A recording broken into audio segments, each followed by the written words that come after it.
Hello and welcome to Media7. News of New Zealand Forces' first combat fatality in Afghanistan, with 2 more wounded, has brought our 8-year commitment there to the front of the papers and the top of the bulletins. It comes in the wake of a very different kind of news event, the publication of 90,000 leaked US documents from the Afghan war by Wikileaks. In this week's show, we'll look at the implications of that and the growth of the secret establishment. But first, what is Wikileaks anyway? You may have seen this scary little number on the internet. It's called Collateral Murder, and it depicts a bloody assault from a US helicopter gunship on what turned out to be a group of Afghani civilians and journalists. It's been viewed 7 million times on YouTube alone. That's nearly as many views as Miley Cyrus's Party in the USA. You saw the video only because it was leaked by a junior American intelligence officer to Wikileaks, an extraordinary organisation led by a spectral-looking Australian called Julian Assange. Since it launched in 2006, Wikileaks, which has nothing to do with Wikipedia, has published on the internet swathes of leaked secrets, from the dodgy docs of Swiss banks and Scientology manuals to, weirdly, Wesley Snipes' tax records. I thought, wow, am I really that important? Sheltered by whistleblower laws in Sweden, where its server is hosted, Wikileaks seems to be an untouchable source of sunlight on secrecy. It is the role of good journalism to take on powerful abuses. And when powerful abuses are taken on, there is always a back reaction. Yet one of the most striking features of Wikileaks' public image is the scepticism it attracts from those who ought to be its friends. But don't get it wrong, he's not a journalist at bottom, he's a hacker. Liberal satirist Stephen Colbert dropped out of character to give Assange a grilling on his show.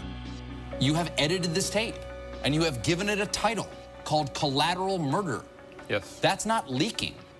That's a pure editorial. And even Wikileaks co-founder and the creator of the respected Cryptome.org, John Young, has turned on the organisation. They're acting like a cult. They're acting like a religion. They're acting like a government. They're acting like a bunch of spies. They're hiding their identity. They don't account for the money. So, why would you trust this shifty guy with his personality cult to responsibly dish out secrets any more than you'd let Cameron Slater adjudicate on name suppression orders? And yet Assange did win the confidence of journalists at 3 major newspapers for what is probably the greatest military intelligence leak in history, the so-called Kabul Diary. In a war room hosted by The Guardian, journalists worked through 90,000 leaked documents that told the story of an Afghan war we might have suspected, but now had starkly confirmed. A war, as Assange put it, of countless small tragedies, of corruption and deceit. Under the leadership of legendary investigative journalist David Lee, The Guardian in particular showed what newspapers can do in the age of data journalism. The next thing we've done is an interactive guide to more than 200 key events where we've showed you the full reports. The material brought to light is impossible to ignore, and perhaps Assange's decision to work with established journalists this time will ease the qualms of Wikileaks critics. But whether you regard Assange as a courageous and committed campaigner or an irresponsible egotist, one thing is sure. Wikileaks is the definitive press freedom story of the modern media age. It is a wake-up call to every public organisation, to every private company, that anything you do could come out. Transparency is the new norm. So what does it all mean? I interviewed former US intelligence official and academic Paul Buchanan, currently in Singapore, and asked him how real the dangers were of this information getting published. Was it, in fact, going to get anyone killed? This information mentions individuals or organizations that have aided the International Security Assistance Force efforts in Afghanistan, because the Taliban now have that information, Al-Qaeda has that information, and if some of these individuals are working as double agents, let's say, for example, that they're working in Pakistan or work for a Pakistani security agency, they've now been outed, and their lives clearly will be at risk, be they Afghan individuals living in rural communities or providing, theater or tactical information, to perhaps Pakistani security officials offering strategic information. But either way, these individuals and perhaps some organizations themselves have clearly been put at risk, even if the information that they've provided has not been so sensitive that it would be classified as top secret or above. What do you make of Assange's decision to work with established journalists on the Kabul diary? Was that an important step? I think that the organizations that they've collaborated with, as well as these individuals, is an indication that they do appear to want to behave responsibly. I mean, I should say that I personally, haven't been in the intelligence business before, am very much of two minds on the issue. I think that the transparency and the holding to account that WikiLeaks provides to various policymakers and commanders is commendable, and we absolutely need this to ensure that governments don't engage in cover-ups of war crimes and that sort of thing. On the other hand, they need to develop a protocol, a code of conduct, in which they can do so without jeopardizing the lives of individuals in the field.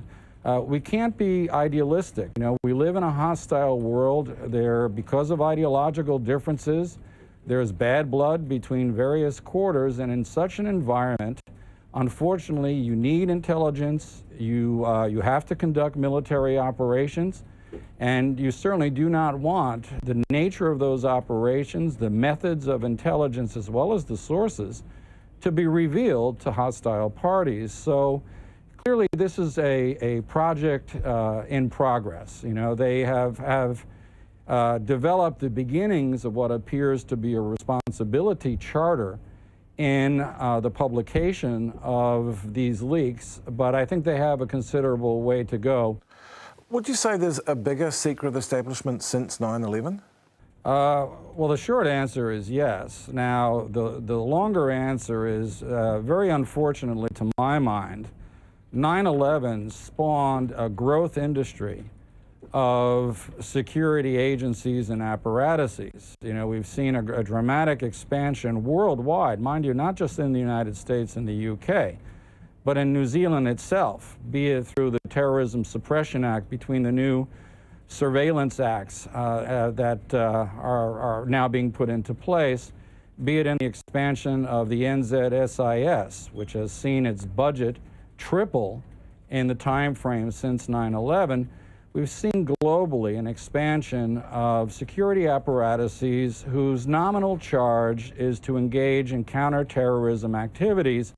That's a very broad charter, and the United States in particular has gone overboard on this. The Americans are good for excess, and so, where they could have done things with some finesse, they've decided to just bludgeon it. And so we have now in the United States some 1,000+ agencies employing over 800,000 people with security clearances, engaging in counterterrorism activities from the local to the state to the federal level.